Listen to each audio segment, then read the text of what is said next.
Nnawotwi Yi mame ma wache ema wakwaba emra Adom TV so ene anopa yi eye Nnawotwi dwumadie ene bra so eduru se ye na ye hye ensema esiye Nnawotwi ni munyina no de edi akoten pa na ye ka ho asem no ene yi mu bi ede bra se Nnawotwi dwumadie na ye bedi mu nkomo edi amegye so ene abena pokoa ahwenneɛ na ene nsema ye behwe no Nnawotwi mu what say chamber of pharmacy e de atudwa say nansan enuro mode be ma ayaresabia hodo no e wo se odi sika bansa na waje enuro no ne kyese cash and carry system no e no man no esan kom ye be hwe ho asem ni nyina no ye de keka bomu oman sika sem a eseda enyina brane eno achi so no guta toto wo mo shops mu Nnawotwi mu na nansan ya no mode nkrata ba se wo matwe asan na ni nyina so ye sidi na ho ode na etekofom Ushima University Achechefo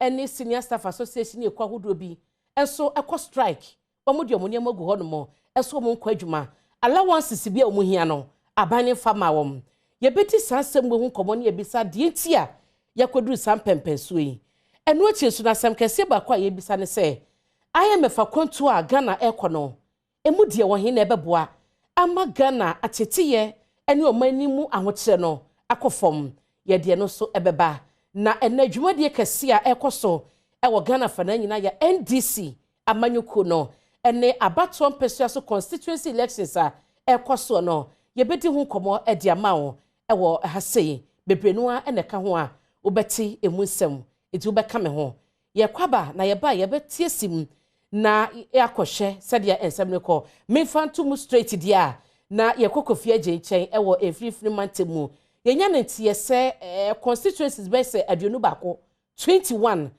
na ye kase abato no emma so ewo ho no mo yemisa de atia wofi otime ka ma che na eba ne say 21 constituencies central region wo mo nyanto wo maba no ene Tiana o ma club bako aguna east abeka o ma etiano mi ensape anu bitimi ato ene aguna east tisia be 1 minute na regional chairman started to gas aguna is on the personal ready na the enti omuntimi to aba ne say ballot papers I saw mo print eba na you say boku ahwenye na bia oda number 2 we so do number 3 kofi agye na was edasi na afi o mo mba beto aba no e be ko no obi adin ewo abom no enya dia me no ka say NDC amanyoko no national atunya print some papers no amana ye ready na ometimi dia to aba nanka ewomram senke bia nka be 1 week kura no utuminya opepes na wo de to obi ahwem se oni din wo mu ni ade but the cover delay ni ban say nipa ni bi wo ho a amount for the petition against wo na na time na mo ye betting time a de to abana na emu se dan twisa enti eba asa no nipa ni bi so man ti omo ase de nsem ko national enti omo ko national no anam the national for a clear omo. And the time we clear, that time now is limited.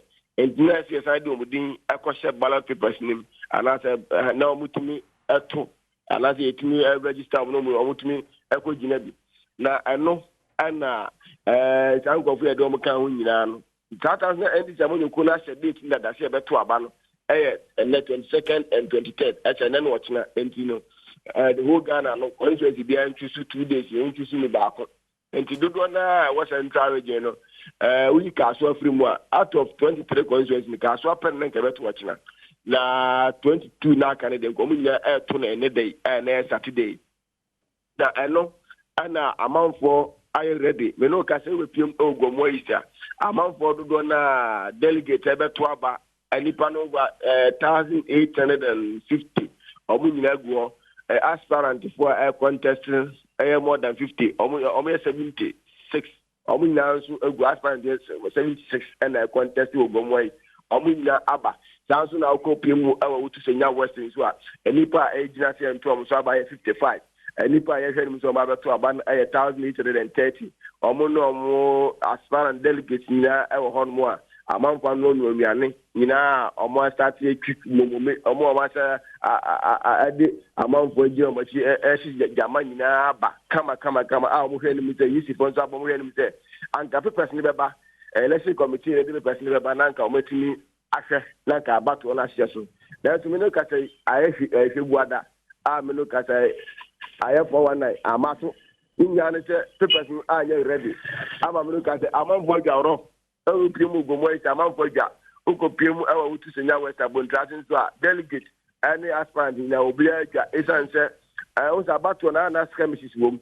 Obi an skirmishes nyawi amanu anajo. Omakoyom network nyawi akoy last campaign underground one nyawi. Mu gidi senkane about one baso obi an so be wi ni. Afede omba ya esia no letter anasa circular regional chairman edi abache say abano omuntu ntone ne omoto ase wachina na ni nyan say papers no enya red na na omo che say na na no the difference between the 23 constituencies be heading and moti apprentice at 23 year anasa 20 na aka no is a 3 beto ne 20 na aka no ero na man point ya say me no ka say IP so is a say na gomo iskan NDC constituency chairman no no so na be 7:30 to 8 no call the last campaign ya no zaman for ko attacking na ogomu awenga o de be budumbra mpatam wo go attacking na o chese ni sika na dan kan 40,000 no de ne kan do de ne loss ana afi ni mobile phones ni campaign team ni mobile phones ni ano emlante makoma nine mu timoto mi elu su chese 2-1 omu cross omu robo ma me no ka se car glass ni ombo boy o ma ji ni sika 40,000 ji mobile phones ni ante no o ka kan na boma amavokra ja say na say skana ya yira ni no man to about but information is here no letter free region about say abano munyanto e chance people here ready Kofi mame ma mo ni adwuma na ekoso afa wani edi ensem na chi emayen Kofi ejeyi eye adom amane boni ono ewo efrifri mantemu nti de efri ho ba no eno no na se woyi central region be se 21 a odi mu amane emayen yi a eno so beto dwa be se eye miamia hodo pi no aso ena ene abato no entube enkoso ewo NDC constituency elections a enkoso nim ya behwe ne yakọ eye other areas na ya hwe sede ho so no enkobodie no etie se womo asase anase womo enhyase ahoboa na hina akwa kodru ene entutuye ampanyifo edi egu akwan so ewo ho no mo eno a chairman of so apofonso ebepiemu ewo eye the big agenda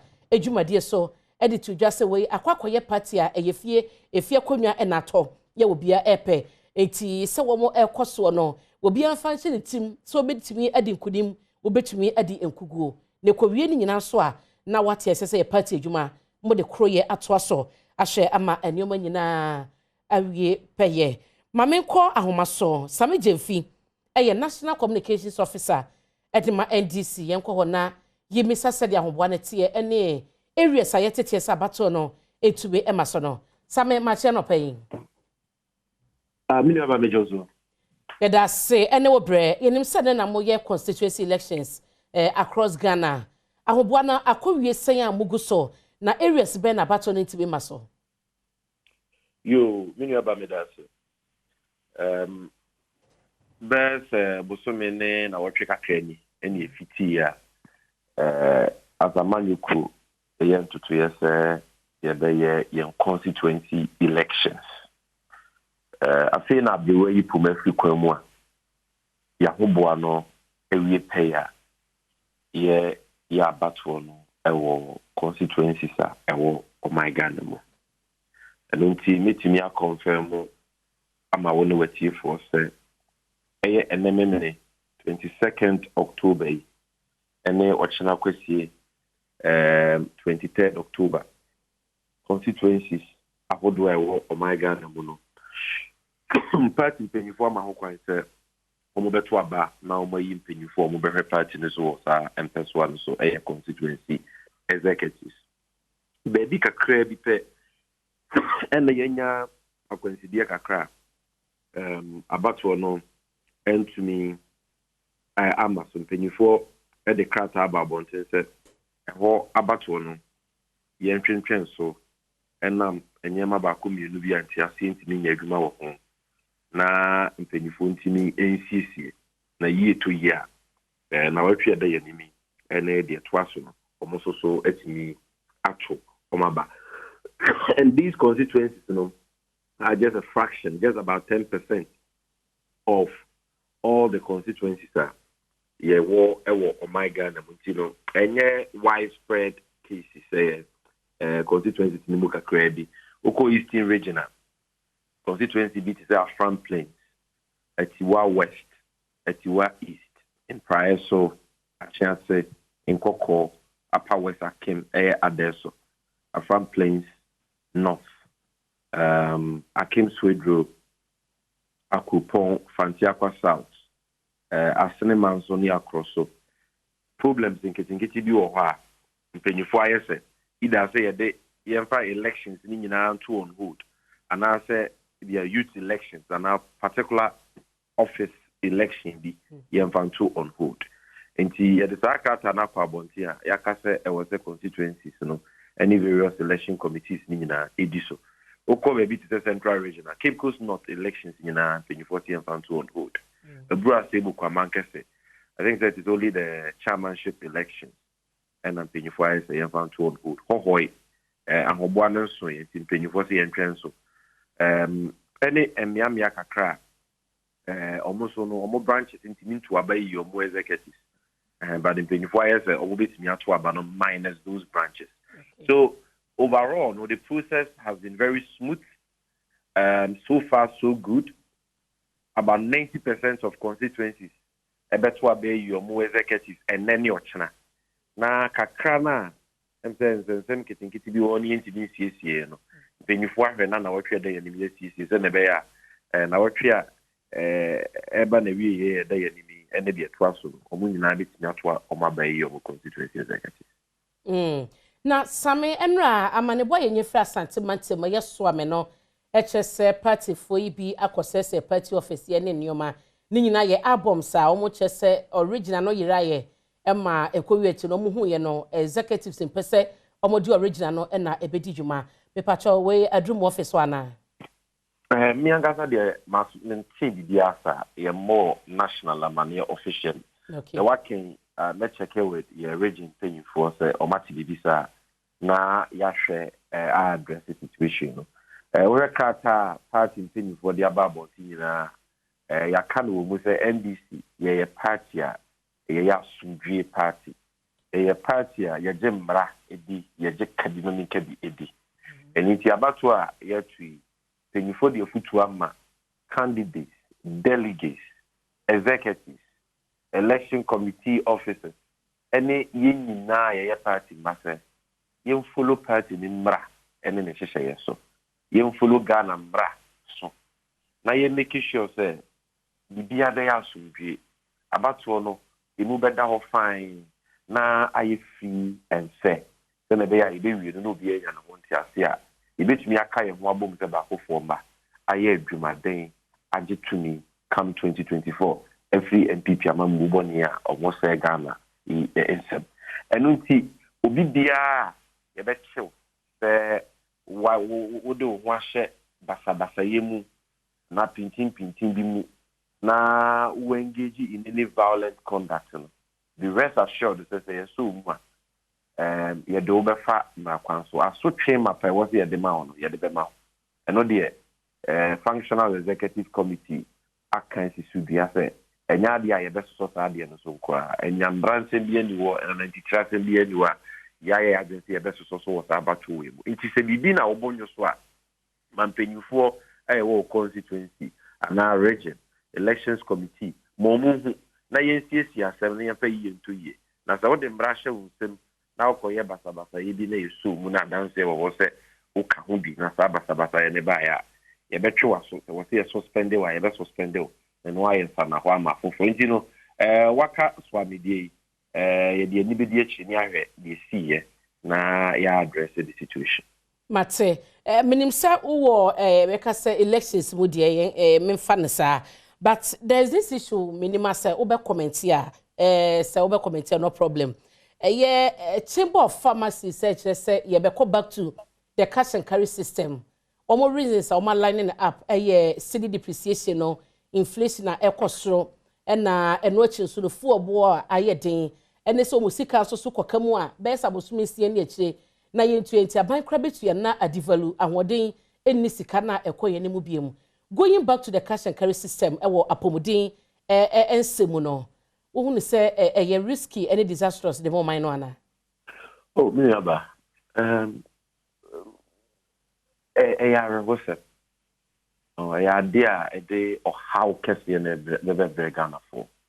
Is that say Unipa unya Adrianidi unya Tariashe, na unya bibi di titua. And yet, a toss with here pa ya wapu day, and you wayare shawunsen. Ben Retintini Yenya National Health Insurance Scheme Program ya. Which you be Krato now card Libya. O yare oko hospital at least yare any be na yada yare any the overcon scheme the cover until ama wadu now wato abua Ghana for be especially ehiafo and when see say ekoba say that health insurance scheme no aban no aguno enam omamambo boni a omubu na ye sanso abekọ cash and carry bi mu a e de how kase na beba ye chere se de oni sika o de beto adura no mu bewu e de da so bia ni homa ona de se de wa chire mu no ne se dia hospitals ne service providers no tele sa o mo de cash and carry ni beba but de o man economy nia o ban no abo awie Ghana mine se adani amafo we are seeing na ene o to maya ni sika sem asai pa o maya ni sika eni ni munyama e Ghana sidia ye di Ghana ha the worst performing currency sad ye with your how abreduma ene Ghana for bibri no na me ni businessman bi ka so say me closing down my business because the nyama me be fa e coffee free am no na ma beto me the dollar the coffee say me just a CBC here to get the same amount of dollars and I'm here no as of July no. I cost more than double. What's me here $10,000 January is 65 I can't say 1,000 Ghana cedis because now dollar about is 60%. And they will hear the same $10,000. If you're trying to know about you two will hear the same $10,000. I just look it up. You can't say 1.5 billion HD because dollar became 15 Ghana cedis. Okay. Into over 150,000 cedis. Ogovesi kanwe. Oko banks oko bobosia. Bosia ni bini ho. Amaya bobosia ni nyina. Uti ye na winya bosia ni bia ehun si 30 to 40%. So be den tua. Omo omusika da bank savings. Omo di omusika ato bonds. Omo di omusika investment in cedis. Omo nyina lose over 52% of their investment. It will take another bank, are you useless? So, people amount for you may go, amount for bread, and this is not NDC MPP matter. It's maybe I didn't do it is about all of us as Ghanaians. Okay. These are about 72 Ghana cedis a gallon. In Kenya, boy, intimintia. Ensure boy, intimintia. Petrol, intiminto. Not dollar is so adia, and as an opa, a 14 Ghana, a year, a 14.5. And you may a 15 Ghana cedis. At the other 15.5. Oh, my baby, me. So, and yet health insurance and quantity be good. Okay. They say, be a good snake. Bear 1 year, ni a buying at a tia by a do my work or market year or tea of snake contributions. There was all the mass net. Now, I bear do my phone call. I will be J1. Snake of 14 yam or more pension. 1 year, you're buying into ya. I buy the snake over 5 billion. Okay, Sammy. It is a serious matter. But your mind is in a year. It is said, yeah, Papa John Dramani Mahama can. But Wumia can Uforiata any Akufa or this how we are here. And what's that? Or more resign, or would you man the poor? Okay. Not yet pimping you for Papa Mo with your minus because the Yemen, our democracy is at risk. Mate, some of the yet say, and over when you're dear my and pay. National Communications Officer Edema NDC Sameje Fini no akobon kobo no na mempanyefo mi no mabedwafo abeka me ho ewo ha Michael Omari Wade chairman or your former national third vice chair Edema MPP chairman akwaba yeah patchoboko die ye derade ase na Alhaji Mohammed Nasiru one see a deputy national communications officer at my NDC. Alhaji. Afena me pay deputy national communication. Zongo Kokos national communications officer. Yeah, Wakwaba. Mesrao. Vidasi. I say account where we are. Think how you do. My dear to na me person ko be ba chenwa. Medamase. Mame kwa Elembele na ye kasa ya no Chief Jerry Forson CJ ene eye Elembele penyo no ene hwe abato nsem so e wo mansini mu e wo ho ye ni nkoboni nyina no eye NDC constituency elections mu a CJ what me ka. All right, ya mo watching ama wakwa ba Adom TV sunie ene Nnawotwi Jumadie ena eguso ayede ebra wono me the Chief Jerry Forson ene me new studio ene me wo Atoya Mantem precisely Elembele constituency ena the National Democratic Congress womo constituency elections no ena eba so eti ya wo Western region has 16 constituencies ena womo nyina womo to aba understand say there are a few constituencies womo the injunction atoso. But Elembele, Mamene, the director of elections for the NDC. Opening me 1 minute. 1 minute. Oh, yeah, we are on air. Now me no entry and come on. Okay, it's the director of elections. But General.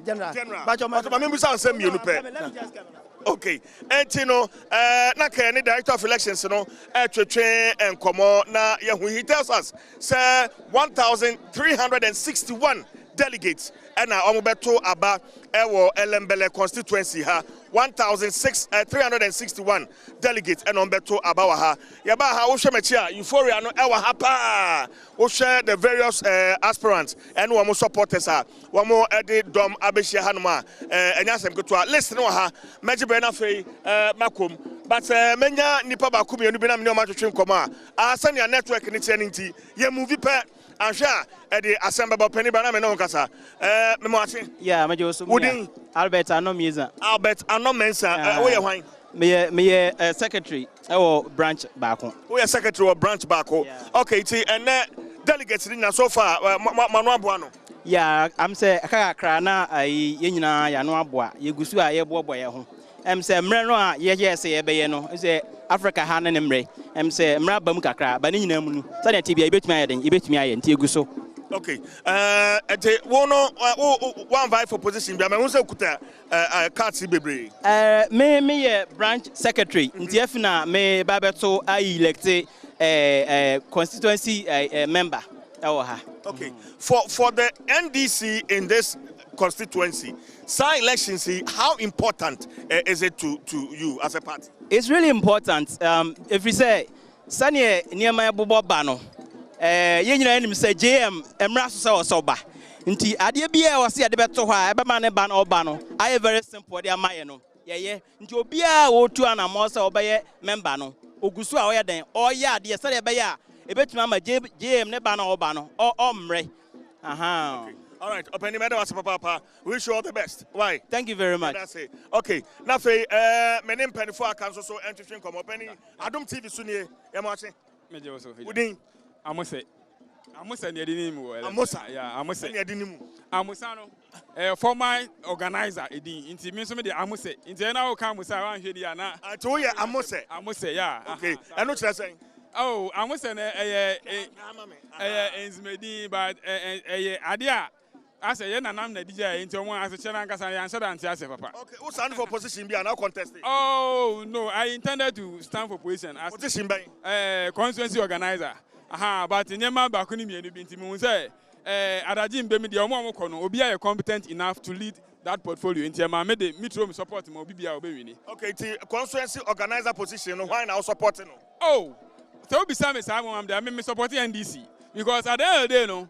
And now the area is the victory for the NDC. And your BBR. And you know, send them the guy say, Obibia, Obewini, Abaway, NDC na Ewini.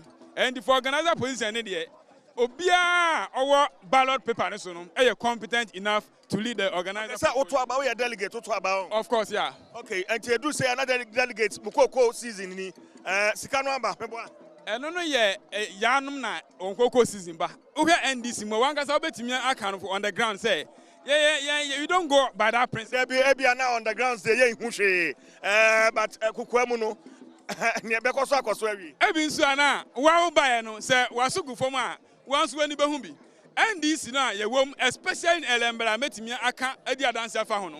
Yeah, we believe in competence. We believe in Obia Obetimi aye adwuma no aye nie. Mind you say, ye MP ode ya no no. Na adwuma ye na ho fama ode ma ye wo constituency mti. Ama obi bi odi na chi no so e wo sa opepa no. Ene akoma pa ne say, so oba party no abeye adwuma da ahoma fama. Enti delegate no so yesua say, obi bia ye hu no wanimu say Obetimi aye adwuma abua NDC no ene ye to abama na nya de se bi owo sika. Better was papa, we wish you well. Let's say we are also in Comobio. Mame and Fantu just said the Elembele constituency no NDC 4 and Wamatisu say Honorable Emmanuel Ama Kofibwa and the constituency any Ebekaya 2020 on a Kwesibonzo Ekoi Emma Oyi Kwesibonzo K Edreshe Honoma Yakasaidia Emmanuel Ama Kofibwa is the sitting member of parliament or inside who prepare and in the between Elkomo.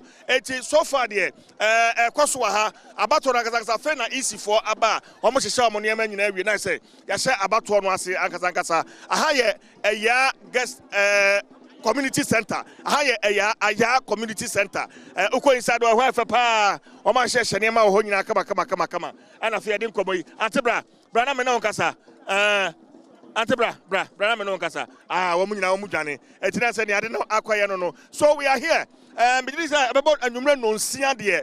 Na ya de abatoni nyina no ya de abana wieye na ya hunia odin kunim ene nia odin cho opani asai oh nyame adomo ya for say family yeah we are delegate me delegate pa ufre me fi aziema me fi aziema okay feeling it say and now finally e beto and na atu ono de bibia koye ya de nyama akwan so ma bibia koye nti asumdwe nso na ye pe na bibia nso e kodjojo se na enhyehyɛ Alice painful edigu akwam nyina ekos se ne ye nyina ye pe no okay and me did say what choice positions no constituency secretary constituency organizer chairman first vice second vice more choices be bro more choices the chairman no come on you do one no dem who dey be call me that's pa be din komo bio enti yeguso e wa ha o hwe adom no ba no omoba they are coming in buses and ka ho ema Yenna Chief Jerry Forson ase Elembele mansini mu na wode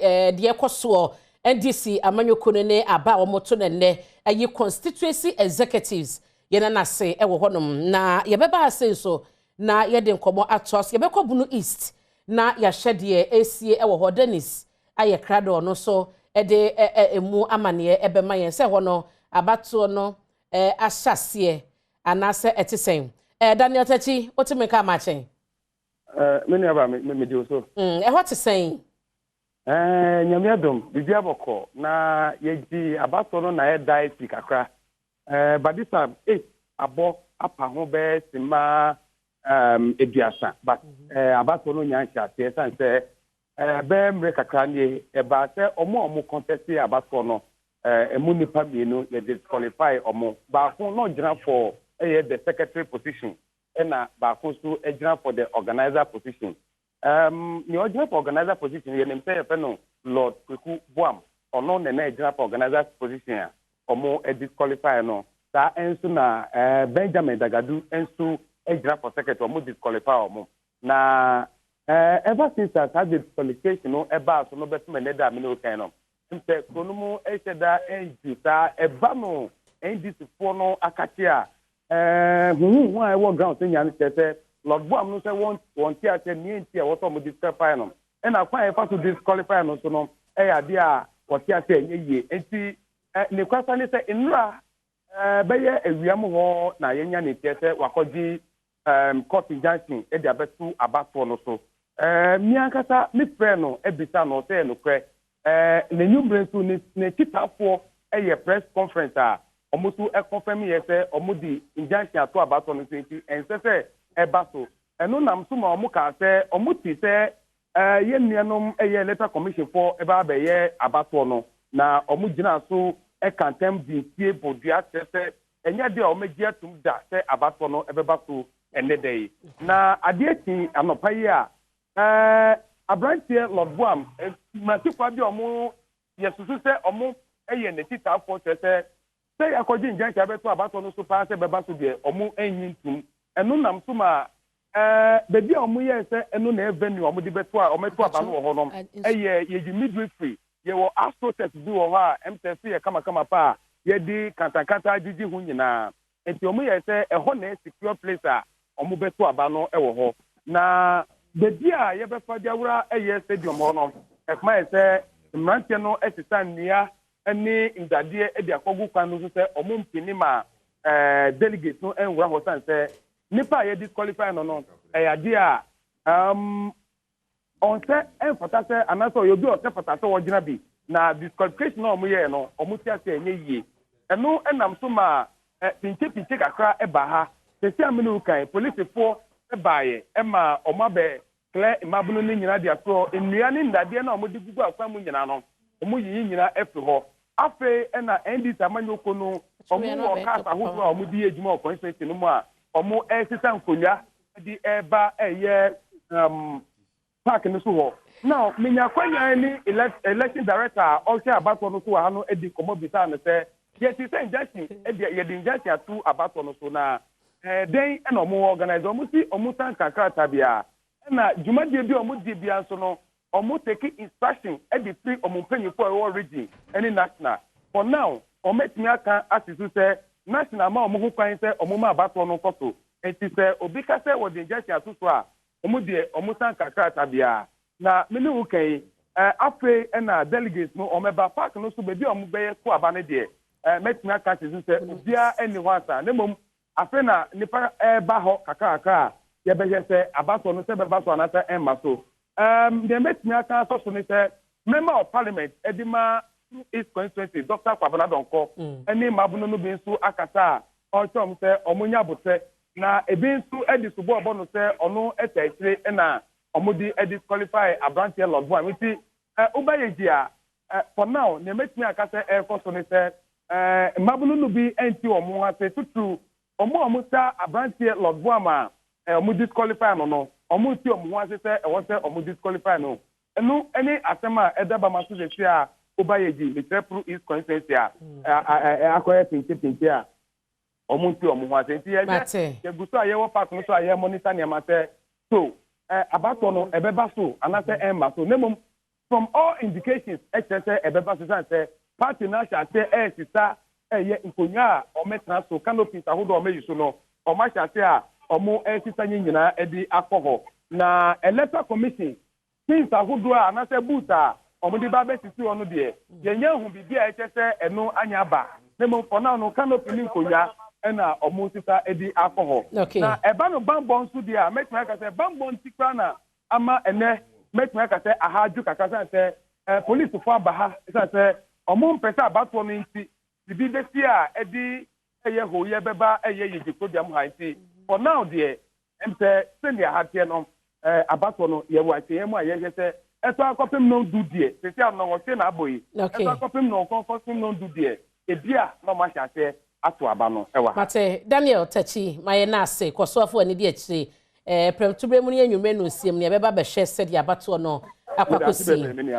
ye beba studio afri grounds ene enchemu kakra yenyen na enkomo a wo ha se no ya hyase made kan da mabedwafo adi amodada na mehyase ewo chairman omari wade ewo na chairman abra me pese baby a yedidi kan eye strikes a ekoso ebi a obi ka se strike kan kasa de eye utag na senior staff ni tewufo no e de na ye strike but in the gutafo ye na ye nim de ene chamber of pharmacy so no e kan cash and carry system a omo bon train omo se with immediate effect inti ni chesa hyase eye adwuma wo hwe de na ekoso sa ne ma wenyina yo mama na wase aminchia atifo maybe mama de poku anti mi obi o de poku an me aje ene oye me ba prekope ai honestly ono de adwa oh okay na me ko ya na oh but poku e bia ye poku ya ai ne ho ofete wa oh the radius ena serious me man anyway this is the worst time to become a leader of any nation. I mean, the current situation, we are seeing now. So I am mamping, we a leader, even America land this is the worst time to want to be or to be president or a leader of any nation. The kofa ba ye no ma na wiase nyina enya Ghana nkwan strike koso any demonstrations any yempre enya Ghana nkwan baby bebre menu ka say baby o wa am dollar no cedi no local currency no bente say de koso enso be kone asala tin ye ko e de ye koto petrol ye ko aduane cry certain countries aduane wa ko shop o kro sika so ko pa aduane ato no na bi ni ho de bi o kro ton ye na Russia yi ba ko ma wo say na canal bi na etie no but fortunately for you and I, apart from dollar now what tears ma minimum watch your video na nkola na e komrika na change baton e oje ni de no asan dan nani wa hwe no ai yeah then the worst one there dollar no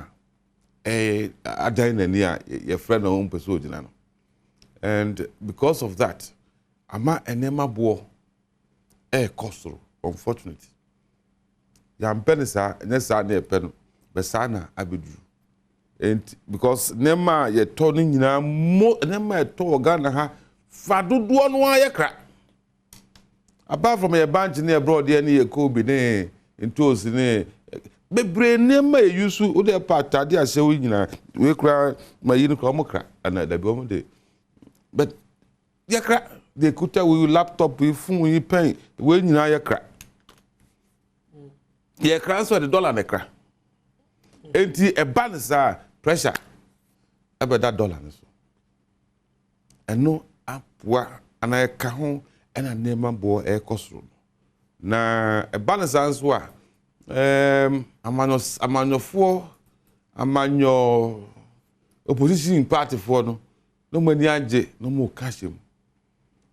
No muso kagum baby on beti me wura no mu wura nti mu de na ekosoro mu nko de money bi mu de muso sa we know na to the business wa ya na ka say I will say same penifo no adakuaku na no omo eni adwen na so mu hu say pressure nema kosoro sa yes we know but considering our current situation as a nation, as a Africa, and as the whole world, you know, every educated, but every level-headed person knows to say, within what we are facing, you know, according to IMF, World Bank for prediction, you know, the worst is yet to come for the whole world.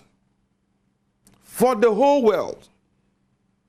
To the extent they say, me say land there we have been following. But kwabiti so oh am for abi akwa na enye munyi no no muyi no say pa na mko fa ma betena ho. Ni na anu ani na sa dia na yakofa ikotobe so. Wo mo tete that was say na memu fa ma dia. So I resign. Me no ka say stress. Nipa miensa bi na atwe muti but they muyi ni free so no. Ono asans wo oba. And we are not in normal times. And I think the earlier as a nation we brace ourselves, the better. Not just say, I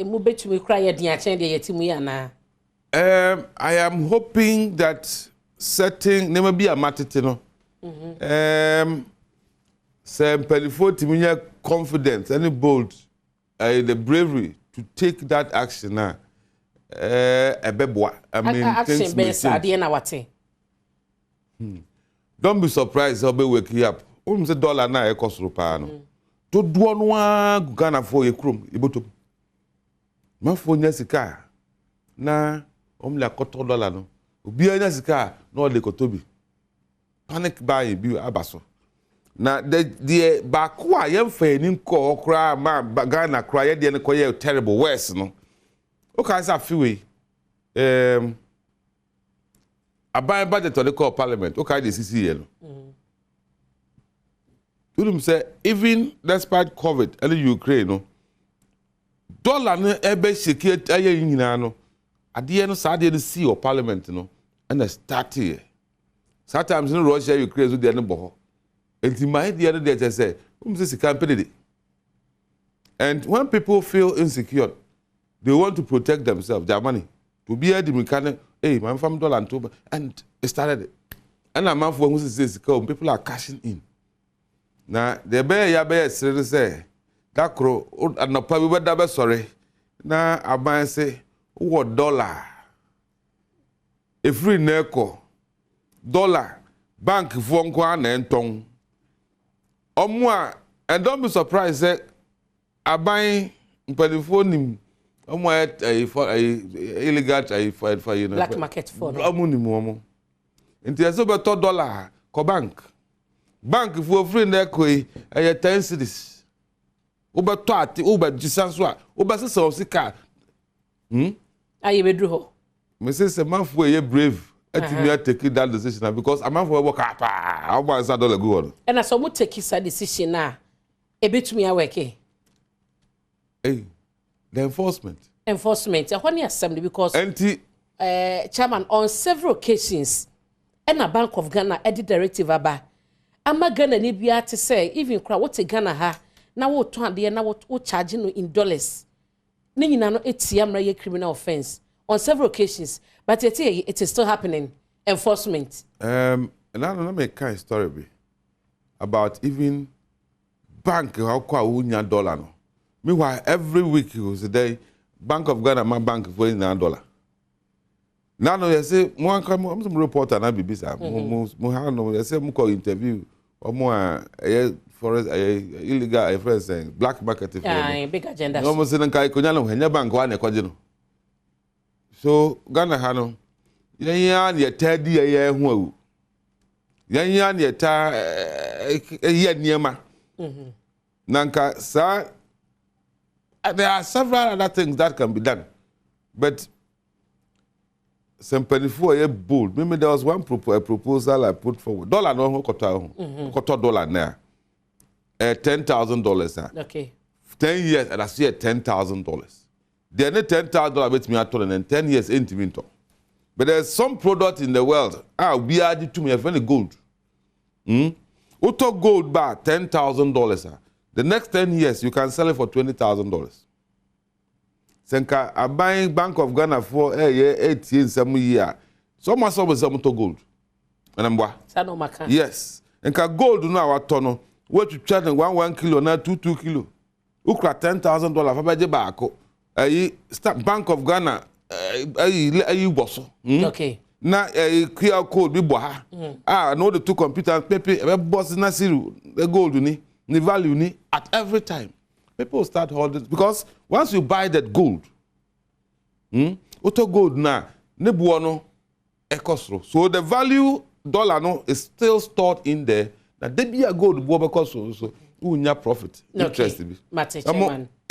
I'm hoping say 30 seconds. I am hearing certain things. Say if Penifo to me make it that decision boldly, I'm for Belusu, but it will stabilize it. And then also those who are also planning to embark on the code, and I make us say, man, 4 years, they I go to Boris, and I know Boris Johnson. I come far way by a year west, and never know because I'm some far from it will because we are saying I say a podon as watching it, but it's difficult to stop it. But at a certain point, at a certain level, you know, I know. And every organization be and leadership be a omunim the caution. But we are assuring, and I'll keep assuring. I'm not happy. If I tell you what I've also lost, you'll be amazed. Nobody is happy. Nobody is benefiting from, apart from few but everybody is affected. Mate. You think government is happy? And I say by party, we are happy. Say, no. But that's the chairman. This one too shall pass. It shall pass when? With the Messaba. Naziru. But that's it. I didn't share Sumbo, Ebema, for any TF Nidi Kai, Mestra Quenya, na Maka, Yem Party, elections. No problem. we say vetting no be from branch organization in your account. Meka 1 year ye koye sai juma no me me juma ye e wo fom ni amehu between then o china ne say obi biara o ye delegate obi biara o ye contestant mesrem ye party no e wo procedure e wo nhyehyeye e wo bibia ye di message e fa e de mo bia media e boa yen na mo tifie na wo ka say wo di media information no ena be ye juma bia ebe wi ase no na wo hu say wa dada ho enti mesre mo take directive and information be bia abato obeba be bia abato emba so be bia injection wo ho ni nyina no monfa information no and free mo procedure no constituency for ebeje fi region for region for beje fi national ho na as the asem akoso akodu branches sana ye no de bia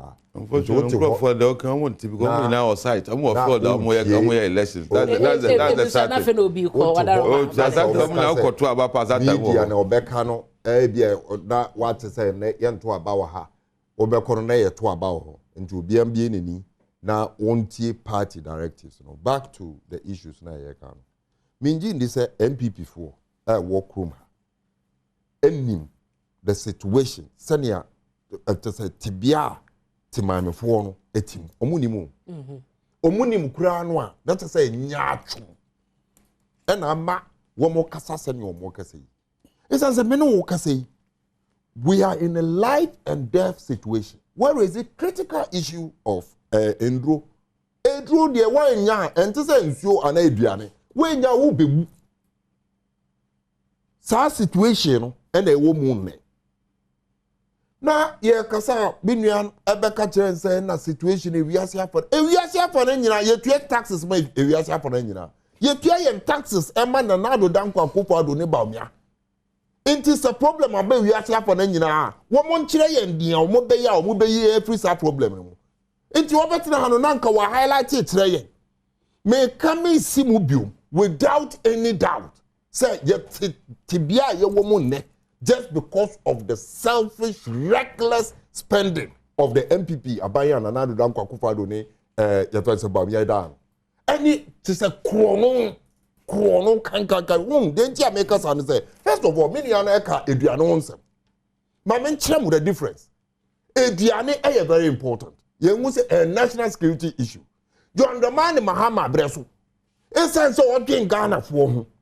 A person Ghana for ebetina omuman mu efi se wo nso ya de hye omuman mu nti o de sika taxes na yetua na wa top fertilizer na o de ma ekuafo no for free and this ekuafo kanusa na o de ma ekuafo no for free it is known in this country obi ani mo aban ba yi mo ka che ekuafo no se wo mo ma musika and so mama o musa fertilizer no me no eka say fertilizer say na ye nche e wo kwan so ebi kura no MPP officials and etaichiri say ye de kwa amano ni esa say ye agriculture for epe Burkina for epe ye de kwa ya chechi fertilizer na achi fertilizer and kana John the man Mahama Breso ye cheche ama ye first farmers inti sa fertilizer sikana amu then kwa abijama for more disikano this is why ekuafo ebrende uye no free wa then we talk about water this is basic and no na obi biara eteso survive insuo a ye benya no danwa Russia for de nyoma ye import free amanone eba no insuo ye craft free abuchireba wo ka kire nse Ghana for taste baby insuo ni enti ansuo ha ye ne the fact say mo aye han amagalanse aginsem it is known fact why mo na ye galamse no MPP officials don't want MPP for nkasa bi omunum ton appoint wo officials ni bia ewo galamse ni na ne insuo ti wotibia we mu a wo ka chem say we ase afa na nyina no problem wo ho problem ne wo no you have caused yours differently because anka problem we ase afa na nyina no a na wo fa ne aye DC ho ma ho no odi so anka ne ye ta tibia we mu na ewo then we come and talk about energy when there are critical factors and they affect Ghana ni bia my members say energy issues yɛn fa electricity ɛnɛ wɔn mu a wɔn ka kyerɛ yɛn sɛ yɛfɛ sɛ ɛdan sɛ electricity ne boɔ yɛ densen ɛdan no koraa a wɔbɛhan no ɛnɛ wɔn wɔ he ɛna nipa tɔ electricity a otumi use no 1 month ɛnɛ o use no 3 days a na wɔayɛ adeɛ wɔn wɔ he but let me ask you maame nkyɛn mu biom krono mb before krono na ɛma yɛte tibi a yɛte mu yi electricity 50 million and a million challenge ɛde ma yɛn sɛ yɛn fa mboa yɛn enyinam kanea energy sɛ 50 million no wɔ he America for abɛgye sika no ɛsɛ sɛ ɔmo kɔyɛ PDS sɛ ne ɛbɛyɛ a yɛbɛkyekyɛ sika no America for ɔmo yɛ ɛna ɔmo gye ɔmo sika sɛ mo bɛkyɛ sika na edi bio this is another proof to you say MPP recklessness MPP krono ɛna ama yɛte tibi a yɛwɔ mu ɛyɛ sɛ ewiase afa ne nyina na problem aba anka ne situation yɛwɔ mu na ECG for pay sika no sa 50 million no anka bɛboa ama yakɔyɛni aramewa this are fact uye no fi ɔwɔ about health it's enduro ɛna yɛ ka kyerɛ yɛn sɛ wɔn mo ntumi fa ma health insurance for wokɔ hospital na wɔ health insurance na wɔ sɛ ma oduro kra no a sɛ eduro no deɛ wobɛtua one of the key reasons ma yɛ health insurance ɛyɛ sɛ enduro a yɛntumi ɛntɔ wɔ hospitals obi tumi kɔyɛ consultation yɛ biribi ɔkɔ a ɔntumi ntɔ eduro na ɔde ne yare ne saa akɔtena fie now let me tell you enduro yi a yɛka ho asɛm yi we all saw it in this country Emra na John Dramani Mahama eyi sika taxes a yetua ye no esan so wodwen Ghana fo ho wodwen so mine be ko nani e na ode ko so wo mo ye duro ase a wo mo wo a ye ya ye nduo no awo bebre e wo krom ha ene ne ye kraba no ye se dollar nti ye ntumi sustaining nti ye koton a je se wo ma ye sika ansa ye tumi akoton yeah it is right.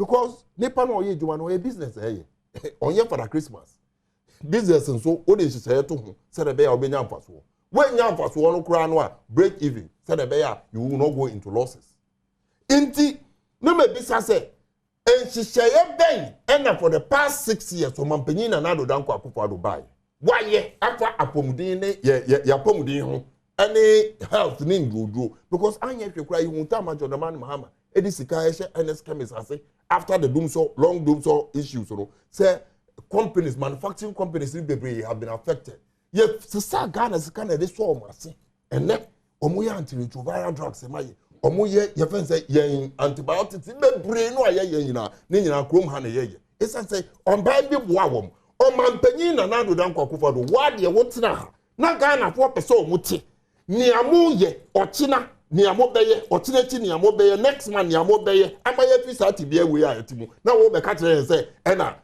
Ukraine COVID ni ne ekeka ho is that what Ghanaians want to hear?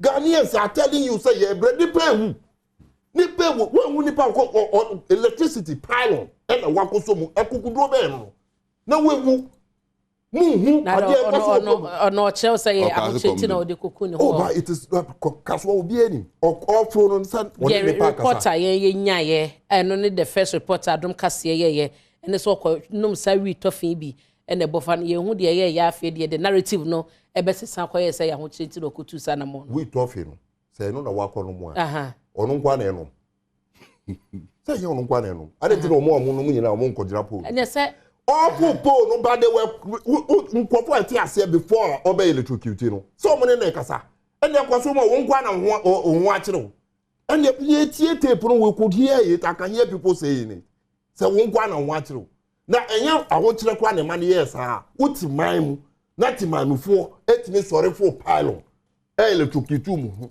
e ka cho say wa no we tofia na te say are you okay and so blame aban nipa baako ewu a eya aban na sede se obeye ntwetwemu akọ ekiri ahu ne enti ekun no se ne be ye besi ano perfect se ne be ye besi ano so it is aban everything aban responsibility because sign of mighty as emra na John Dramani Mahama also me kai emra that late Sir John can say yere entumi anyem for the 4 years John Dramani Mahama be di ade so okache the whole world etie. So everything is president. Okay. Everything is the vice president. So, but the American say today, many workers say, "My wife, Mr. Wokwa, Mr. Say, His Excellency Alhaji Mahamudu Bawumia." ni nti a yɛhwehwɛ ne no ɛsɛ fata yɛn nyina yɛhu sɛ covid bae ɔmampanyin wan yɛhwɛ kura no fellow Ghanaians yɛde bɛkae no na mmra no yɛma yɛn update abedu sei yɛyɛ sei yɛbɛyi sei sɛ yɛn trɔ kura no mo de mo mmra na Ghana fo hu ne sɛ mo wɔ tema mo nim yɛ ɛkɔ so mo nim mo tese mo wɔ plan bi wɔ mo timu a mo pese mo sesa nyoma on several cases sɛ na ɔmampani akasa sɛ even the finance minister so can be say ɔmo nim the situation the current situation no and ɔmo yɛ ho adwuma nti no ɛdeɛ na ɔpɛ so ɔyɛ so ɔmo gyina dwoma na ɔmo bɔ apata ansa na wate so ɔmo akasa fa economy ne ho ana odim sɛ gutafo nim adwuma aban ɛyɛ na ɔmo anim sɛ nso so ɔbɛfiri mu aba sisi a anka ɔmo nkɔ strike saa nso na pharmaceutical fo yi a wɔn sɛ wɔn bɛgye cash nka wɔn nim adwuma aban yɛ na wɔn nim sɛ aban akyerɛ wɔn pefee even sɛ wɔ book mu without any proof pefee sɛ in the next 3 months yɛ bɛ move aba ha so that somebody is watching and judging the government wonyɛ saa wonyɛ hwee wotu wɔ sɛ woyɛ adeɛ den na woyɛ ɔmare wɔ adeɛ ba no ɔkasa ma aban den ɛna waka kyerɛ sɛ aban no yɛ ɔsɛ wɔn bɛtɔ gold and then baby I yet beto gold. This one casa womato or more beto. For the past 4 months, 5 months, after Sagana yet in Mr. with a day. What have you done? What are you going to do next? Where are the benchmarks? If it's in there ever next month, where do we expect to see our economy move? Okay. Because yet your mind one are buying in the fiscal space back. Sika or beginning in ano a car and now all the catcher and foreign taste. Like seriously, Omanpanyin and Adom Kwakufado, you top player man or Ghana and top player, you catch us or could be on trim. Okay. A sign the taste, on trim. Or got first plane out, you have $20,000 an hour. $20,000. And what are you telling us? It's would you because so finance ministry and I say finance minister and a year IMF or more years would be US na ni nyina no IMF any sika ban no ehwe se ne sa ebeka na omukodi kita ho ni nyina wieye no ode nsem bi atodwa ma yentie di okan ye begina no so na yedi nkomo because as you know, typically we go to market at the beginning of the year and get our 2 billion. So that we were not able to do. We were able to then get a $750 million from AfriExim. And in the summer, August or so, things stabilized a bit. Then we moved on traditionally as we do with the ASL, which is the annual syndicated loan of Cocoa Board. And that came in, very strongly. So it's quite perplexing to see where it's going. Of course, typically in October, people are importing for Christmas, and maybe, there's a rush for that. But my expectation is that once we also conclude with the fund, that will lead to the fund's disbursement, early next year to do that. And the support we are getting from countries like Germany, France, etc., we are confident that we get the resources needed. And so we really would want people to know not to panic or be rushing for that to put pressure on the currency. I think it's unnecessary. Yeah, and we're in good shape. I think next year, it doesn't mean that we are not getting the deal this year. When you complete the deal, then Thank you. Thank you, sir. Right. Thank you. Thank you. So we got an exclusive, eh?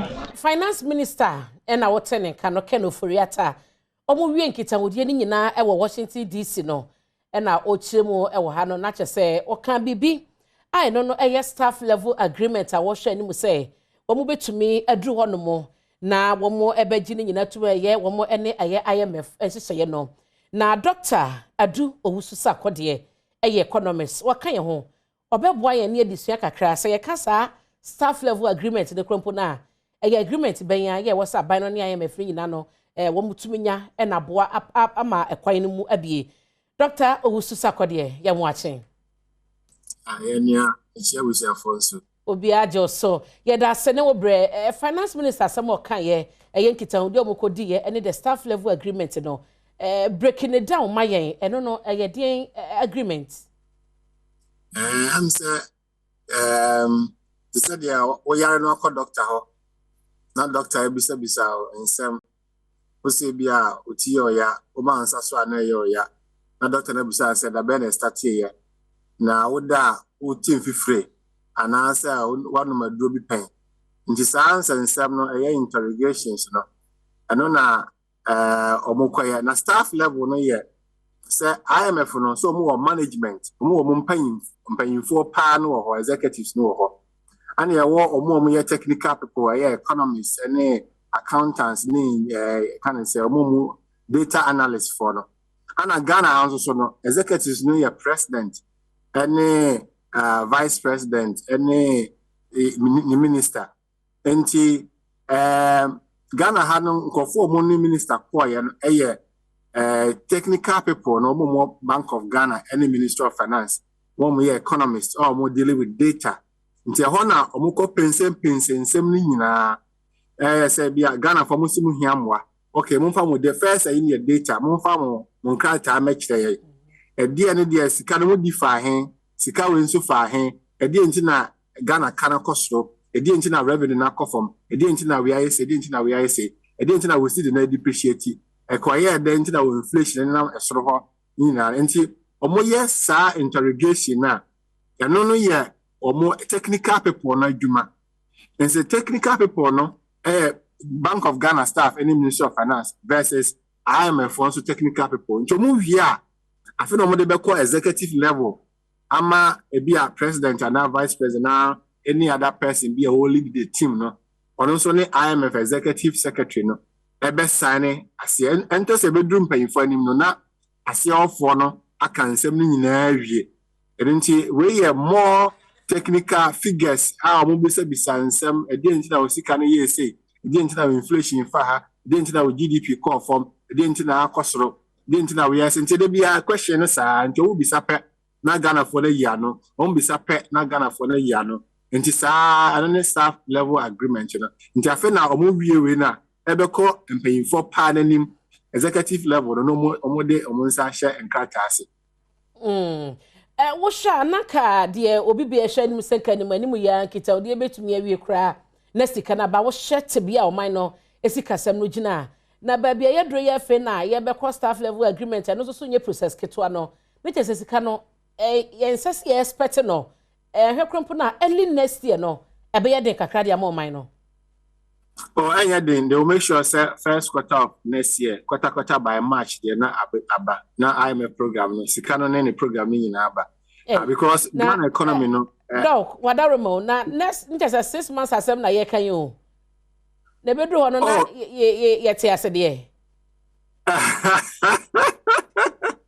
na ye te ase ya bi ti ye te ase this me know ya you say IMF program there no no be hwe because Bank of Ghana kwasi adia Bank of Ghana be bia oye enso still I see the no kwa na ekofom na ho de no kwa na ekofom adia finance minister so be bia oye enso still I see na ho de kwa na ekofom enti eno ane say dollar ni o man mu asem no tieti ya no Ghana see the no de enti aye ekofom ni nyina ne say dollar ni kura yi mu adia wa say ma dollar say ba kura mu no ema enti I was say e call IMF program na IMF this kind of my IMF sika no eno ye one side pole. The other side, they say, amount for amount for foreign investors, and so because of the program, IMF program, into almost ba any other digger. Into emphasize mienu IMF sikano, ana because of IMF nintino. I hope one ba any other digger, the dollars about or memu. And untina acquire say and unqua ana will be a share anymore. But I also much was so normal person. They said they hospitals. The same thing. I said doctor not to no boase. Now you bring be friends or diagnose you problem. Who be a yare no wo. So doctor na who be yare no no come out paracetamol say kwaje no ma. E bia na ya for yare ba na come out yare aduro. Enti wo be kwa asa ba na ayare ne nkoi. Enti IMF ne doctor no.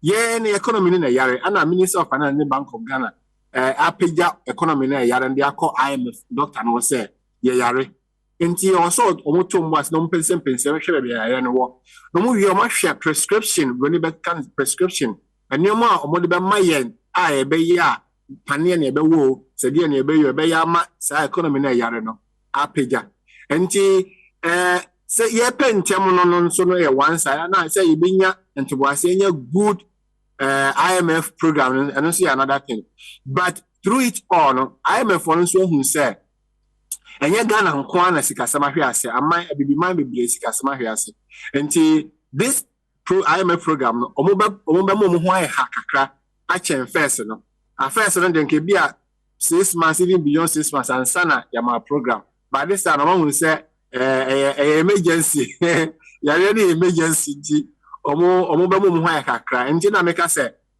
omo ba wie omo ye wie staff level agreement I think by next week no mo wie omo wie adom the call executive level into quarter by December the no more into be a January February hona program now start here right now ye ho ato but if free na akosi say I am a program no started there this say ankasa ye no guta for the forest bureau for the black market you know e din kita ho na ye hunu ekwan ankasa betimi asolve e betimi aso ano kakra emplay metia yi mo kosi say I am a program ba ase we are na say doctor no I feel no pija no ho I feel na doctor no bisa ansem until from the time abekwa ko do doctor no till the time a doctor no mo aduru a ho be ye de ne this a wan kasa ukura ho kakra ansa nti me nia ba asem de ano odin Ghana sikasem no yeah na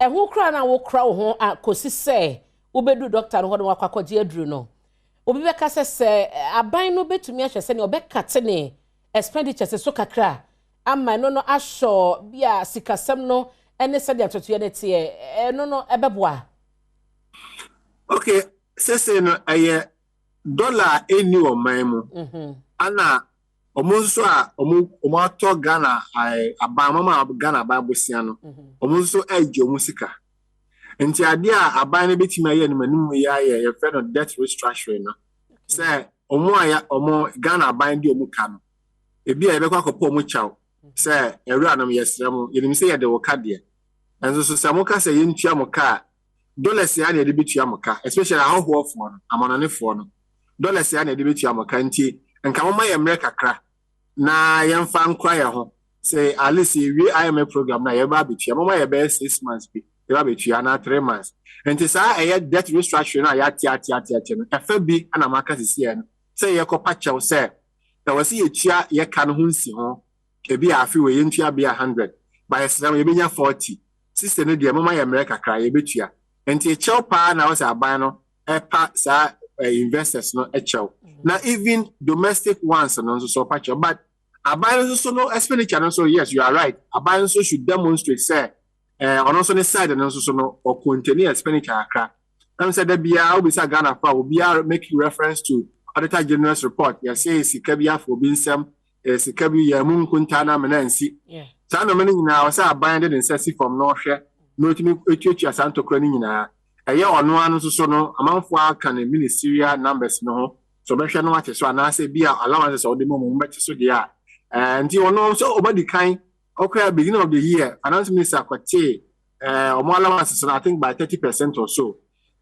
make inroads kakra but the effect no esa nti so omo demonstrate bibi senye bia enye sika ne mu duo no kra na omo fa bibi nye ahyenso de nkan se ye signal keke ema Ghana for nso hu se omo nso so no ahochite no mo ka hu bi no mo demonstrate to Ghanaians I think so omo yesa Ghana for do na betie omo asumpem na de obi a hwe ni mu so manpanyin ba be kasa actually because tamane e COVID crisis no manpanyin ni e be kasa ama wo hwe ewiase anyina Ghana manpanyin no oka ho omo top pa omo ti be contain expenditure no COVID crisis no na Ghana for the data shows that Ghana did well in the containment of the COVID crisis nti onsa mekasa omekasa ma abotoyam you can say abontoyam they say no na Ghana so there's so much panic in the system and speculation so speculation in say obu a ofiri say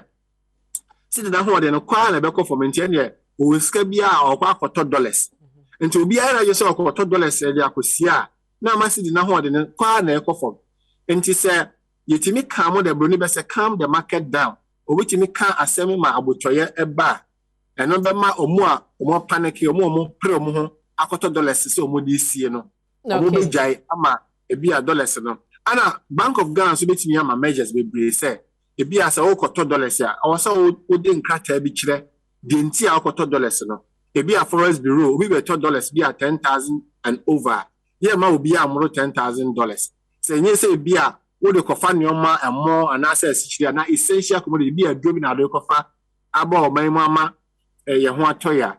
I think Bank of Ghana can also contain all this. Obetumi my directive say okay se nya de pa wo de koto ade bi ehia de a na ye ma more than $10,000 into those directives no so betumi aboa ama that intervention. So we need to calm the forex market down. Yes, idea speculation into amount for $100 sa ma cedi so ahode no kwa na be kofom. Na finance minister kasa no kan bibi say because ye October ye keka kobro nyamo anisa nti aman enkrofo kra ne oma ba more ni nyina ka ho bi na ama ye cedi no ahode no enhyeda enya ne na so. We are in October, November, December no importation e be more. Does it mean say expectation is say ebe falling more cracking there? You witness in say yana. A bit my possible, and until amount for us as $8 no. Esi no. Until I say sa any panel the sound for phone, and you can say $1 in talk. I will say you put a restriction on that. And I would you could get there, a beer, okofa muamba, okofa gari, okofa gari, okofa rice, okofa a beer, sugar, okofa oil, abba. You could be a cran nobody bro yaba, I'm crying dia. Then at least Bank of Ghana intimate say pay sika no fan kodija. But pass talk with see and now the bia and we here say pay for see here and say the factor. Say na ho kire na aba asa uti o kan say uti fie na ho a kire o. Enya sa time no na o koto expensive bia or say essential commodities no. And also nti yes so anu kakra it's possible say since na ho den betimi akọ kakra but e bia the rate e be form no cost from P say Bank of Ghana the directive back say bia enya dia akoto essential commodities and ade ehia pa dia ye first scan ma and nti na ye ka say IMF do mo ye bia na aja omo ye nche no omo so ye mo sa e asem na asi we can na so say yes ade ye tiate doc ma ye na aseni bra wanya de ma ya no fai na Dr. Adu Owusu akode ye economist e na ode ya fa adechemu kakra no ame ehunu bebia ye gina asoman ene ye sid na ho oden IMF akwanto ayetu no ene the way forward ma memra studio say Naziru wie ya na me koye no ma me ko chema ho chema nim say wo doctor na me pese me bisa at someone adi ejuma doctor eyi eno and expect finance ministry the economic management team na omonam radio so na ye and your doctor obi amana tax but your economist na your friend na taxes obi okosuya na de ejuma o ye wentu aneka but ye tia ebi mo ka so omo ye sa ejuma ye omo ye that is what I'm talking about. Doctor obi entu aneka ejuma wa ye but nipa ye tua na ka no e wo finance ministry directors the finance minister deputies who are saying no more some can arms of government and most media the fourth friend say state of the realm it's na bia na ye and America no but those are mo pay eduma no mo ye sa no mo ya be pem ne de bia na ye de ama chairman minim sa den sam no di kan no we bia be reparty na ne sam mo kan first no there but on this particular issue, I think I support what Nasir is saying. Okay. And sometimes it's so painful. All the data, as we are talking about, I hear this guy say, there's somebody at the governor's office, Bank of Ghana. The communication. Yeah. Public affairs.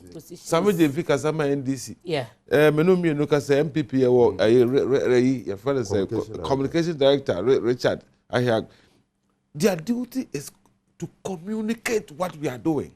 And I pay my friends I mean elections were anyway na say we communicate or your communication. No, okay.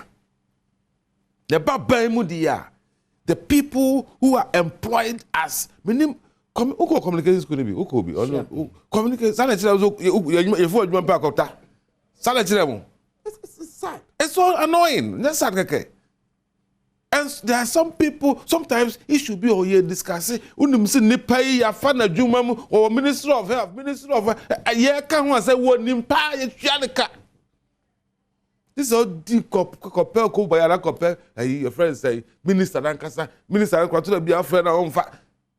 And this a Jumano de Woka and a boo on my issue ni beba. Ube for a fresh say, ye ma the platform, the opportunity Bekasa, or Beka just want to be Kasa. Meanwhile, you are the PRO of that organization, that institute. Studio Keke on my Ade. Very annoying. Momuna was say ye be some and say, Adena, more party communicators, any the various ministries, any institutions, some my appointment in the no. Asamoba no ma you mani obi anya na adwo so be kasa fa mo na wose ebisa mo adia me nasiru no omafabuda onu mu asndc omu wa ban mu no the same issues anasa party na dru a point say obi ntumi defend mu bi enwunti na mu tumi manana ni pepadwuma nasemonko wonya dwuma na ne nasemonko Wako communication school. What do application letter back? I want to be a staff of this ministry or department or agency. I want to be at the community because this time watch through see come on. And then you man a pat. I feel me mama car, me and me here is sa pepe. Me salary crime so me and no wondering. I do no idea Shannon son. It's more so ya more realize be. Such persons no what stops the appointing authority ni say obe disappointed no what stops you come more pen to fire me sure letters my you minister my you the communication and make us the appointing authority no or to where they and now they call easy civil service no so ko yi omo na make strike anyway you ready press conference no be now and yes, I'm good to I rehosam. I mean, don't laugh. I know you know. Yes. The reality is it is true. We are there because so chief your friends communication department. How much argument may you mean? Hey, FM. How cry we depend is cry because I'm court. Say you be with your competence naturally. It is say the adwuma management no wonya na ye we dia was because obi be kasa na obi be ye dede nti no nipa no o incompetent ontina ho no sa na onye de ope sa na wo peso che ya na dabi em say yan systems and structures e dey good place no and na editia yen okay and I fully and only papa na kasa nyina am Minister of Finance Bank of Ghana. You don't have anybody intelligent. I said, only Mamenka. Only Nansani be better because of Papa. I will cut their home with their local so that people will come down. Don't you have anybody there like that to talk? That we so not annoying and so bad. Papa Beka said that was it. Now, so that be a for God and country because one mekan. Dollar no kosra, u phone our person sani ebe kosro. And this speculation that is going on, speculation. Yes, dollar no kosro. Hey, who no obiazo a panic buying. And then yes, dollar no do any system. And okay. But the omuno senka ya Russia and kototo. And ka ebet me manage. Anna, your fellow saying a man for ato. I can tell you. Dollar what Ghana for bottom. E go mu fie. E do so chen de ko pe wa IMF. Mate, chama wa de baby yedru ne be kwa kwaje nkrato. But mo party for the bia ye mo communicate to Twitter no. Tweeting no. Ye no be so mo say wo share the breakdown. Any the number of users are what Twitter, Facebook, WhatsApp, and then post better Adom TV so no. Ye mo nya assessment no. Na wo mo share na minima de edien so na esi o mampani kwan se fully se me address Ghanaians on the happiness. I know so bad after say. Oh, but say one more by say call I also the staff meeting staff. Also the staff organization tell me a wonderful opportunity. Because who say yes, I know you visit to Ashanti region by Eastern region. Communicating to Ghanaians, na Ghana 40 as yes abino 8 kisses back mienu miensa way. Eno no momo emwa dan se wona moto awo steps bi eniwa wo communicating amoko e and then no man babeduru report the briefings. Okay, so are we set to go? Okay, then fellow Ghanaians, this is the situation. And he said it some time ago come back here COVID pa no so wa ye jaw na wa ye COVID ni twam ye nyane we nye and then went move because what team myself what make us say out here because we but since economy never forms it that one we can work ourselves out together and we'll get out of it. And me say fellow Ghanaians and better than mama those who are rushing and buying and creating fear and panic in the your friend is saying dollar market circles no who here because through ye nyina na ye bre Mate. Obisa say Dr. Muhammadu Bawumia we. You be say so ye wie nkomo no. O pa chowa. So o pa chowa ya te. Na emu. Ye wo mu a ye pese ye ka chere ne se. Nipa o pa chowa ma no. E wo se ono e na tu anamon bi. Se no wa cho so be ba be kasa yi. Ana. Okay, indeed me ntwa me frɛ every morning. Now Bekasa, now I chere then I listen to Kasa. That's all Ghana. Or do also Bekasa kwa obete. Mamenye abofo kratomra na de aka ni nyina no. Ye de beto aso ha ye Adom TV na watwe dwumadie e na wo hye.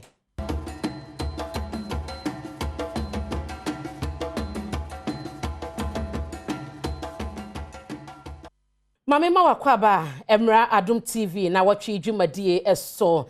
Esan so aye live ewo Asempa 94.7. Me penyi fa menyomo edi nkomo aye Alhaji Nasiru NDC Zango Kokos oye National Communications Officer na Chairman Omari Wade ono so aye former third vice chair edima MPP omo na menyomo edi nkomo ewo ha yi. Ye beto so chairman o kan be na me run am na ka say no bizarre Dr. Muhammadu Bawumia we fa no way oni economic management team ni nyina mo ho omu na ho sa na to da bia assembly ho is a chairman no assembly won so he na eka the eso mo ye the eso mo ka na you say else ha no say and is ko TV mamo profo ra ko esan krofo akote kona no de onanzama start here no mo de mo na mwa ye ko organize o mwa be to jase here o si enko ko dede o hono mu nti sa Nasiru sana ye so no say won sa abano aye paranoid abano aye paranoid Endra Eastern region what to say Europe or man anya Eastern region say we bia ye kan the Eastern region Endra de ye kan anu na o kan o say ya ko organize nkofo say o mo be dedi anamwa na me say Endra Eastern region me say in charge of Zongo Kokos ti o dem be say o do na di o mani man na bobo man na me say Eastern region de no esi ye no ono ankasa ne ko me anu so e chief mamo Eastern region me abetuase Ghana for na bre no na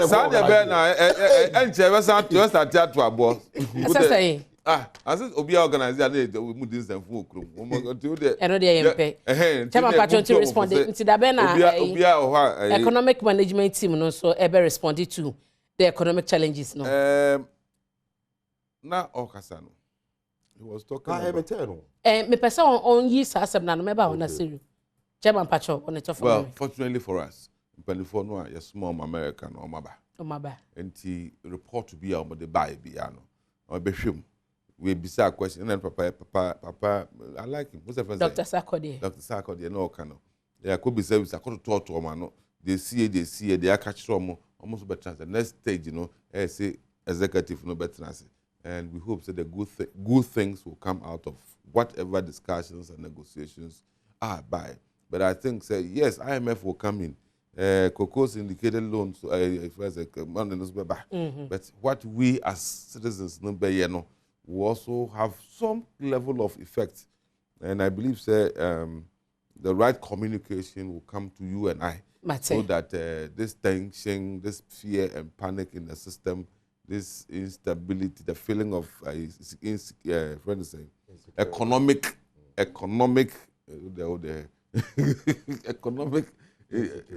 whatever you call it, the situation you find yourself in, no, one day, this one too shall pass. Mate, Nasiru, take over. You see, a very important. Say, yenina no, yabeti asiye say, problem na woman, yenina na eti, inti, ye can problem, na ye can up a solution. So in America. Now, say ye can solution no. O my muha, sense anything. Political party or power. Because you need blueprints. I was say o manifesto no. SU to that blueprint, development planning. Apart from constitution. Inti o manifesto no on the ban. And no, and a Ghana for say, ubetime diso. Na wotumi a year in free situation at your woman. Number business under similar circumstances, 2014-2015, we didn't see the president.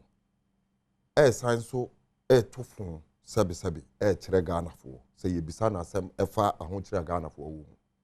So was it with his vice president. Mekai said the vice president bisan 170 questions. Then the ekeka now a month for 60-page lecture. Ejina 3 hours ekasa. Chere sena yera de o man nkwofo no enye se omuta ichiri o ene omo na yede o man no ahye omo. So we expect to see vividly the problems are no fundamentals no weak nti bibi biara o de besisu no ebedwuri then ene ebeye ye benya nsonsoaso different nti ade bia yen NDC for ye ka say and Ghana yede to omampanyin na Nado Dankwa Akufo-Addo MPP abai amambo nsemo atwe Ghana akonichi dentia wo fa ne say nsemo aye kan nyina ka say anka ye encourage and taste me aye djuma wo Ministry of Trade and Industry ontimi mfiti prekope enka say my imported nyoma say emba ukrom because ye members of the World Trade Organization WTO. Okay. Members of the World Custom Organization in the I won't go be me say a kuwa will be brave and Ghana ye signatories ye can home be inti ye nyina ye boy ho ban say ye kasa ye beje may importing your macra no near ye ukrom ha no ye betimi aye ma fidi ye nyina debi ye ntumi by almost this a kofa bibi eba inti by almost we your man ya wonu say we be $1 e de akodi dwa e wa ama no nti na wokọ amana one kwaji sika no a se busu an so dan ho wo mo so mo de dan amount $1 e na mo de ma wo de ntia se de be ya wo ba be boa jo na mani mahamba kwaji ne dollars ne ba ye no ye nyina ye hu se hwe wokọ market ade bia me kasa asemu yi emu sichire anwa any the critical commodities I move tem what they buy is here now say Ghana bebre no households bebre no cannot live a day without using these 3 commodities. Now, yemfa emu no say Jonamani Mama Preso ye pese ye sikwan esanse ye need fiscal space within 2014 2015 to 2016 ye to ultimate bo ne ho body e ka say wo mo ye emu no anka ye nso o mase ye di sika na so o mase ye hu so ye reduce import na ye import over 1 million metric ton ye reduce ba from ama Ghana fo nyina hu mfaso so it is with poultry industry yo ma ba ko ye kra bebre ye poultry akukọ se agusuawo akukọ namu akukọ tiwo se gizzard wo se ye kra bebre ne ba the nine I said yeah okay I remember very well men kai kra Mr. Che then vice president of the Ghana Poultry Farmers Association. Okay. Well, ne farm me hu TV so ye news ya to farm no muni nyina. Me ko Ashanti region recently me ko hu Akate farm. ade ekọ so wo me kai emre na to me nya beds anya over 200,000 beds ana wo mu ye ejuma wo okọ ho a ewie na to enyumre nipa ewo ho a wo mu ye ejuma ene wo kọ ho a ya to ni nyina mo amaka about 2,000 beds ena wo mu survive on it. So clearly it tells you say obehia eduane no more obehia nyoma na obehia to survive no more na eba ne saa no so a na che say aban no eni amwaye because ne obeto ye no oto asokura saa no a anka yentiti bia yetimu is say irrespective of the COVID, irrespective of Russia Ukraine anka yetiti bia mo a na yenso ye betimi abo ye ho samrani. Yes, some other countries ebre, but all your circumstances now it is not the same as ours. They did America sa wo be ye aban a wo ba ye ma usika bebre. I mean, look at Esla. Aban na buy ya onya Esla. Ye di ya to amount. Ye stabilization fund. Ye assign so amount stabilization, economic stabilization levy. To say ni nyina no wa be sesa ni nyina. E na won so na wa bo bisi ase aban dia over 400 billion. To say ni nyina no abedi wunsem. Ye bi sese den e na wo di ye. Wo di ye bibi anka ne ye nya ho mfaso because wo kọ Etoabo gas project a sikano a yekoje ewa manone no ebi de ye ene when was the last time we take gas West African gas pipeline asem first na akosombo and many of our power generation and depending on the West African gas pipeline debia gas na mbape e wo say yedum kanea ene Etoabo gas project investment no ama ye nyina ye gas okay etua no ho etua ma ye mfaso. So it is with the Mary we bought Ghana sika. Inti clearly Ghanaians are seeing baby omusika ko. But Mamen Kase, as far back as 2018, when Penny John Dada John Domani Mahama, to me, a catcher and say, a ban way send ya sika semuno ekeka kono. The assemble. O to me, Omukanya, Mekai and Mena John Domani Mahama Kase, this government, the NPP government under Nanado, is spending out of give mix. Give mix near Ghana Integrated Financial Management System. To say, who sika wo mupe obi enim because under John Mills ne Mahama and the AS Sanchez. Okay. Send a beya sika kudi wadi ewa. On to me mba and be the same sika biom for the same project, unlike it was before. Yeah, ye bibia mana ye pefe. But buying way was spending outside of gift mix. Into bibia fire books on who bibia sika na afa, adia sika na akoye. Into the same thing ye beti made in 2 times. Nini na no obi anka hwehwe ene the nsonsoaso those things are woman raising has come to hit us in the face. Nasiru ya buy na said ye say eniminim yara. I think say as for NDC our leader John Dramani Mahama ayekrado say yemfre stakeholder consultation na yem betina se yempe kwan bi so ye nyina ye beji atum na yakobenku na yetumi solve problem no it's a Ghana for na ebre I one correction. NDC for they keep making Etoabo gas and yeah NDC project. Well, whoever's project it is, it was President Kufuor. Would have on fire. As a time of all living, the cost of building that project was 500 million. Correct. By the time they came and finished, I remember we went to Shiraz. The money had moved from balloon from 500 million to over 1.2 billion. Correct. Janka. And I'm saying, remember that one? And it wasn't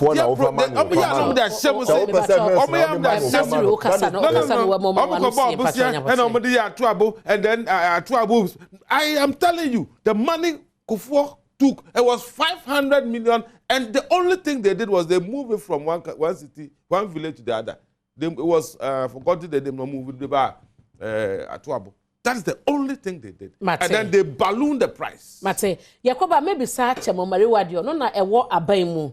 Ese ya nankofobia kikasu o mikra nebia metuabano asemka ose metuabano edema party we anase we nanado ene ma regret I am disappointed of Philisa or Tibi na as a party man so what ya na how does he respond to such persons because ye ka say ye nimsi bebre no ano e na ehwe ye omusu edi ya pa ewo aba omoto edema MPP amanyoko no ye ntwa ye ho ye ba asemi me party na wa such a man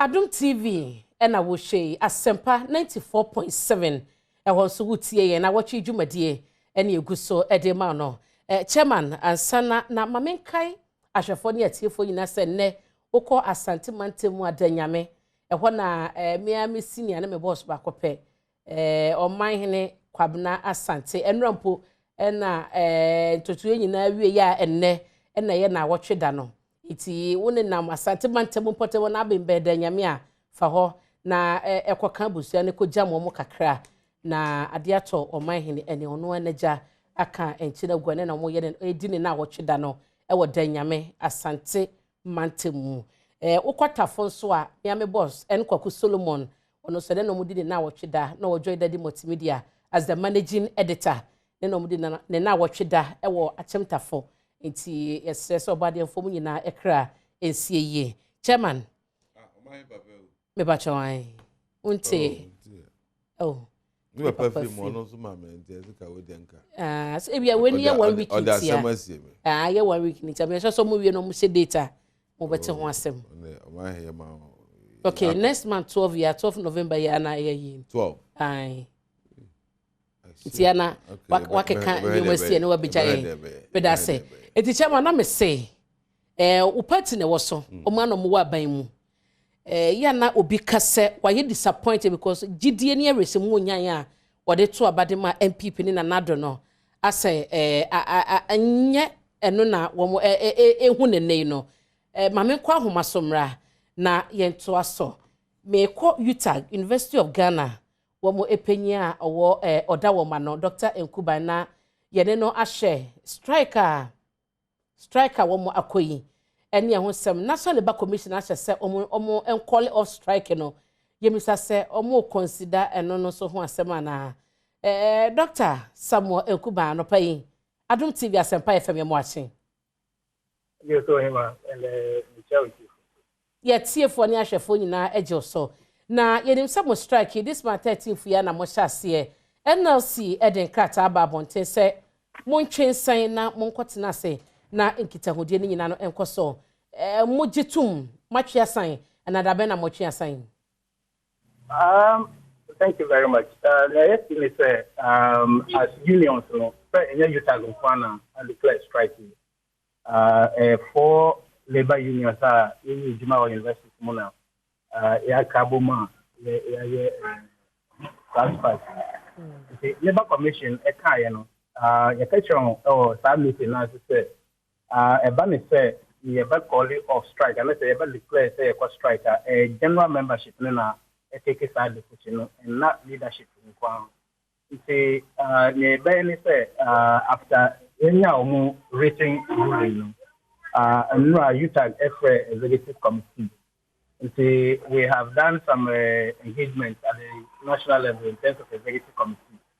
Okay. And we've been directed within the coming week, campus by campus, and union by union, the members every share, and then we would let them in terms of ruling National Labour Commission and the buy-in.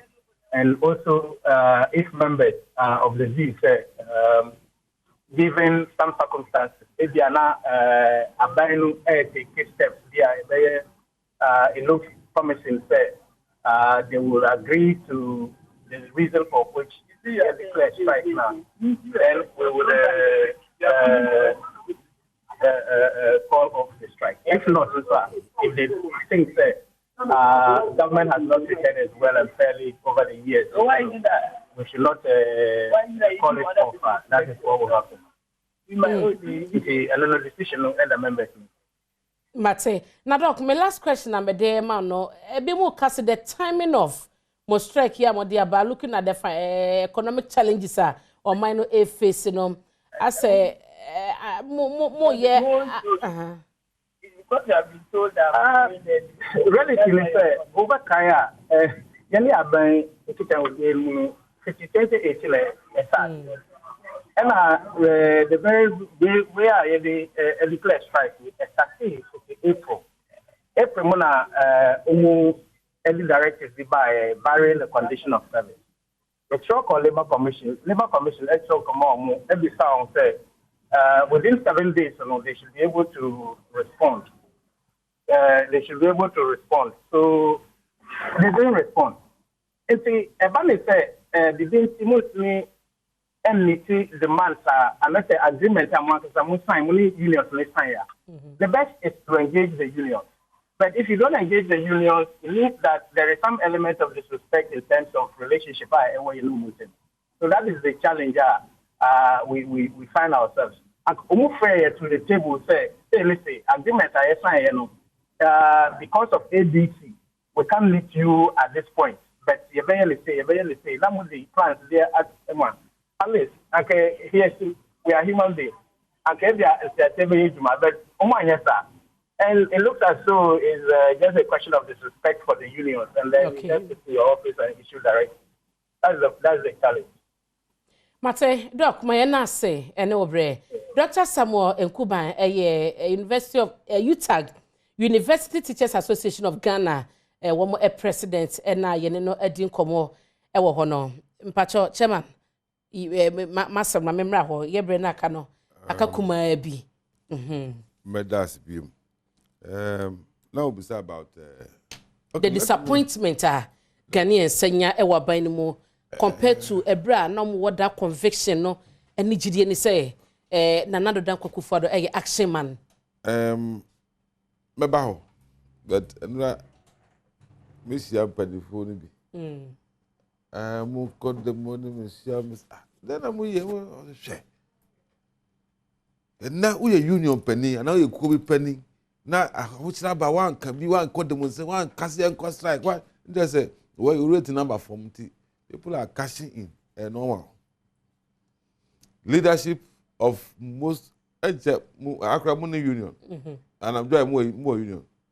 Multimedia Money and Auntie. We say multimedia more union. Come union because that time we can be leadership. But I say, in Crawford, I work for frustrations. I want to many Crawford now, or express your concerns, your sentiments. No, is that the response? And I'm saying leadership. You know, you a leader. Our group once. That time is the best time to make sure you cash in. You are. Cost like cut the mo. Yeah, just say. You boy, payo se bi obi pe bi binti do be yesa. Some of human sanity. One. To say a nasi rumo human say. Oba try no one cancel money di atema. Koto abana yan tomo. Insanity. Really. To the beer, yet to your but to see and baby age no. Yes, Ramwada. Followers and leaders of all these groups, unions and driver for almost best starting and none traders. And now me see back trader for the back was you continue if you cry this same phone because and then my year of a bar you could tell the $10,000 and you buy their profit also. Almost ever told us to come call them when you call them when you cry if I saw them also. Sometimes 1 minute, Chairman. And Mr. We are not in normal times. Across the world it is so. Ghana the age in idea. Problems in our bar. And yes, we can as the friends and mine. Yes, the mother. You know, munya increment ya mope. Munya alawa, munya cola, but that time media. Mamma saying now who are comfort. The ya be a demonstration strike be ambekobiano. A coba baba, a kayena assassination. The best demo, Sabri the entry train to Kaka. Okay. Na you share quiet before it's the book a cry. You play you take you off and turbulence aba. Yeah, we soon be turbulence be more. Started spelling Espania. We cannot. We will all crash and die. Me that say. Yes, mother. No, because I say. No, because I say send a man for air cannon. But you must say there are challenges, and even if you go to Britain now, and yeah, opposition for the Kuntokwano, yeah. To say MPP, one MPP for the age, and now NDC for the job, who Kuntokwano. No, intimate your masia, but me say, sad day we and travel forever. This one too shall pass. Don't give up easily. The good times ahead. Me patrol. Well, 1 minute. Ghanaians, a person who say, Omo Engi, Omo Paba, and Omo give you up. Now, if you are buying, because I buy say, and in a number two. You see, the sad thing is, nipa no a person or ban. Yenimuno. John Dramani Mahama. Are you sure say John Dramani Mahama na tia bemune a kasata mi ya nema ekos aka John Mahama betimi aye. That is the problem. Say ka John Mahama na tia bemune. No, he is trying to project John Mahama as the most. It is not true. Ejumano ayade. Don't worry. Okay. But it's very clear. Ebe free abai na muntu me kai perfectly very well. Ninja de John Mahama eye mfatu ho most of the ono ye the last president we ebedi ade circumstances where ye komu ye hu some challenges on also eba na ebi ama said the whole world by this time obi ani Africa Mahama ama ya frefrem penyimfo e wo ani me we bi ni ho kra da sumu mfezia me da say we bi ni ho da sumu mfie ni aban ba me round ya besro aban no ankasa na ya da story a wo bete say ya say oh sa deputy ministers bebre sa appointees bebre na wa aban so ye no aban atibi so ama otie Ghana for eso frɛ no a then Ghanaians will begin to have confidence but bibia no na bibia no ma ye den amonsa hwe mo debre famu na sika na mudi na enu ana mudi na sa no Alhaji Mohammed Nasiru National Publications Officer the NDC Zango Caucus deputy ena yene no edin komo no ena chairman Michael Omari Wade ono so oya former national third vice chair edema MPP amanyo komo ni mpanyefo a menyomo edi dwuma anopai e wo fie ha edin amegye so ene abena poko a ahwenne asempa 94.7 efa no live etuti yenka na waba Kofi Ampadu eye me lead producer e wona Nnawotwi dwumade so Frank Wolanyo etachire ena akwasinsi ababio na bi ono so ebo chidom esi ohene etachire sounds camera munyina yedamase ese motachire emadwumade eba wakwamu yada wase ama mo ene hwe enitie yakra munyina na wotwe se na CJ ebetena se na Nnawotwi dwumade no ode wako